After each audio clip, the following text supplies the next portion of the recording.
Hey folks, it's Maxwell here and welcome to a new TW9 video. You join us for a roundup of the year. We've a look at the various award winners, we look at the Pro Wrestling Power 500, and we kind of look at the schedule going forward. As you can see, Dynamite and Rampage have already been booked, and of course they'll be showcased in the next episode, just the way that the week worked out. So for the second time, it is the American Nightmare, Cody Rhodes, who's been declared the Male Wrestler of the Year. When we get to Power 500, we'll have a wee look at his performances and see what kind of average rating he got over the year. Female side, it was a second time for Rhea Ripley, so effectively the 2 years they've won it have been the 2 years that we've had the awards in the save. Company of the year though, All Elite Wrestling. So we've done some very, very good stuff here. We've topped the WWE to win that. And this is ideal because it's one of the achievements is to win it. I think it's once, 5 times, and 10 times. So the pressure's on that we need to be very consistent. So ideal with that one. The male tag team of the year went to Aussie Open, Kyle Fletcher and Mark Davis. Very awkward, because obviously that is no more. The female tag team of the year went to Bianca Belair and Jade Cargill. Match of the year was us as well. We went to the Will Ospreay Kazuchika Okada match from the Battle of Los Angeles. That we could look at and we'll go for our top 100 as well.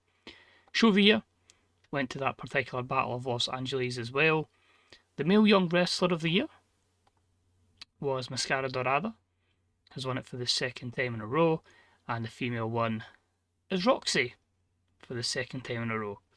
Interestingly, where's she going to be going forward? Can we get her to sustain that?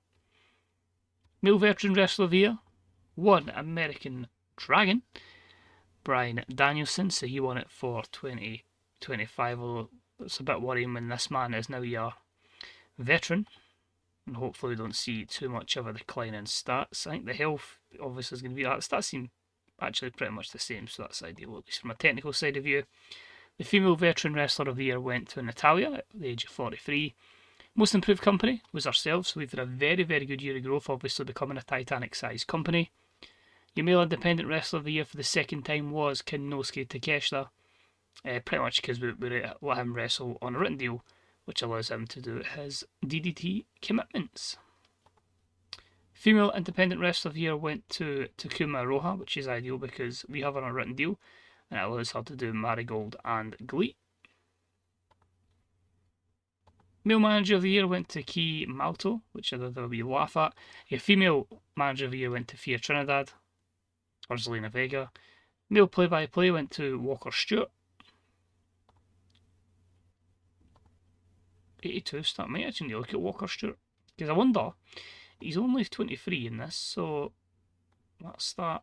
Well, there you go. Woof, look at that for a jump, 15. He should be on the short list anyway. I think we might bring him in. Steal him. Female went to Ahara from Ice Ribbon. Male colour commentator went to Milano Collection AT. Your female colour commentator went to Sayoko Mita. Your male referee of the year went to, it says Adrian Butler, but of course that is Daryl Sharma. He's now left WWE, he now works for Defy. And the female referee of the year went to Jessica Carr, who's now All Elite. So that's ideal. I think her stat is like 90s in the 90s, 94. But to be fair, when you see her in real life, she is just a spectacular wrestler, and don't worry about it. She's not going to miss any dates. We're alright. So Power 500 then. So Cody Rhodes got a rating of 84 on average, 58 wins and 7 losses. His highest rating was a 96 for WrestleMania Saturday, and his lowest rating was a cameo on TNA with a 66. But you can see there's quite a high range of matches. There's a lot light blues, which obviously you're into your high 80s, into your 90s. So very spectacular stuff there. But what we want to check is, well, what about our workers? Where are they placed in the world? So we have Walter in at number 2, and we have Takeshita in at number 3.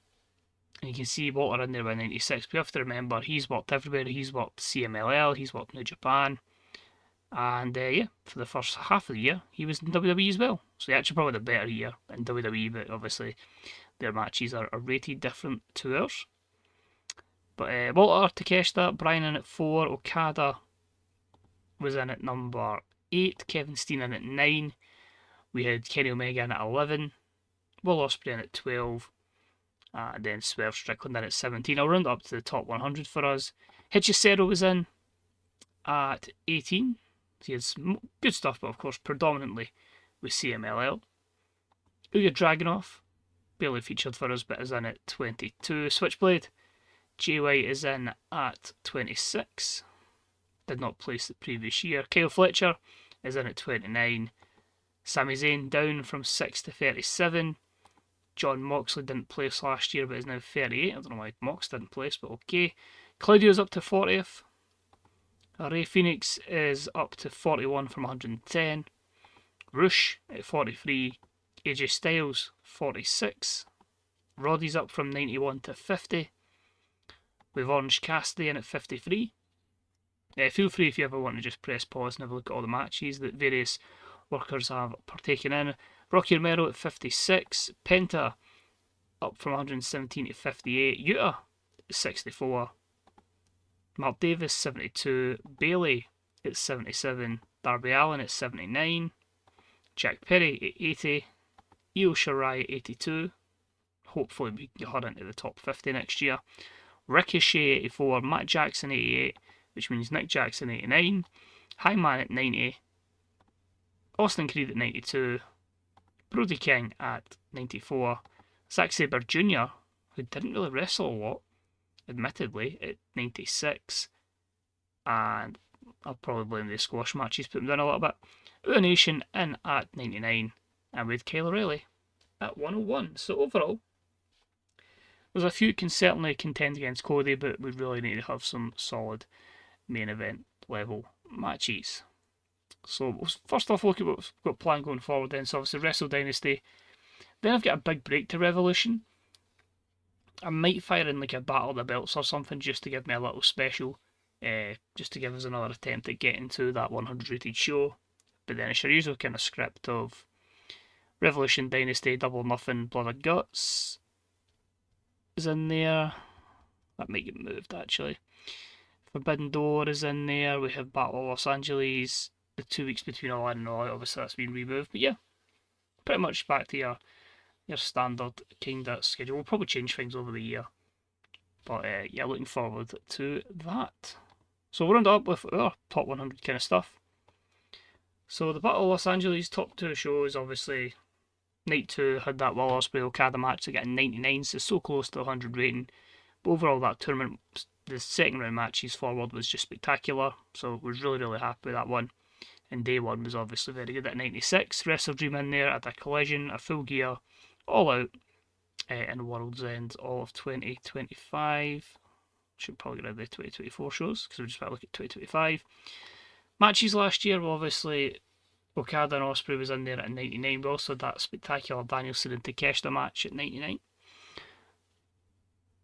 Wonder if we'll see that anytime soon. And then Omega and Takeshita was a 96. Walter and Swerve at 93. And we'll have Okada and Fletcher at 92. Seen out the top 5. But yeah, look at that. When you get matches at 88, isn't your top 20? Just shows it's been a very high standard. Attendances, Slobberknocker, JR Tribute Show. Obviously make the tribute shows kind of more free to the public, so that's why we're getting more people in viewing them. But attendances have been pretty good, happy with them. Buy rates just don't exist anymore because we are obviously in the same with TV ratings because we just have VIBD on the AEW network. But yeah, overall, pretty pleasing stuff. So if I just go to the roster, so what I want to kind of do is major stars. And it's kind of just looking at the popularity that they've got. So Bryan, when we started the year, was at 63. We've got him up now to like an 84, 86 in some places. So that's obviously good booking there. We've got him very over. Darby went from 58. We've got him 77s. I hope he's not pop capped, but there is that possibility. Okada again was 59, 60s in the US. He's now kind of hitting that 85, even 87 in the southeast. So he's been very over. Kenny into the 82s, so again, roughly a jump up of 17, which is good to see. Takeshita, mostly 76s, although he came from 52, so it's still a 24 increase over the year. But he's someone I would quite like to push a wee bit further in and get him up to the 80s. Kyle Fletcher, I've been delighted with that one. 36 over gain. Started the year at 40, and you can really see as it month by month it really picked up, especially with the Continental Classic. There's a big jump there with that tournament. Mercedes, some places 80, some places 79, but again, starts the year at 61, and it's been a very, very good year for her. Swerve, 59 up to the mid 70s, so again, very good stuff. I think it's worth taking into account as well, because we're now Titanic, the bigger exposure gives them that wee chance to get a wee bit better. Walter, 72, we've got up to an 80, that's the good stuff there. And Will Ospreay started the year at 60, and is now up to about a 78. It's going to be Frozen India that I feel was like a shock that you wouldn't expect to kind of be up here. That's what about Mariah? Well, Mariah went 52 to 58, so nothing too shocking there. Jamie Hayter, 53 up to a 67, so that's not been too bad. I don't feel any of the rest of them were overly too shocking. And if we go to well known, is there anybody here? Megan Bain maybe went from 30 to 62, so a 30-old gain there, and maybe Nick Wayne who went from 38 up to 67, so nearly a 30 gain there. So pretty good stuff there. Something we'll probably look at is maybe Garcia, because he's not really moved up too much. He had a good month in the middle of May, but again seems to be that kind of 58 kind of situation. I think the worry for him is star quality's not massive, and obviously charisma and microphone's not great, so we kind of need more development within technical that's going to hopefully really carry him with our product. So that's it. We got into a new year with your Continental Champion Darby Allin, your TBS Champion Mariah May, your TNT Champion King of Television Samoa Joe, your Women's World Champion Mercedes Moné, your World Champion Bryan Danielson, your Tag Team Champions is Ua and Ricochet, and your Trios Champions is Adam Cole, Roderick Strong, and Kyle O'Reilly, and of course, your International Champion as Walter. So, lots of belts, lots of tournaments, and a lot more booking to look forward to. So hopefully you'll join us for the next episode in a few days that will cover both that episode of Dynamite that's been and an upcoming episode of Collision. And then after that, we'll loan a lot of people in and we'll do Wrestle Dynasty. But take it easy, thanks for watching. Me thumbs up would be deeply appreciated. Check out the Fantasy Booker subreddit, Grey Dog Software forums, twdb.com and bethebooker.net. Hopefully I'll see you soon. Bye bye.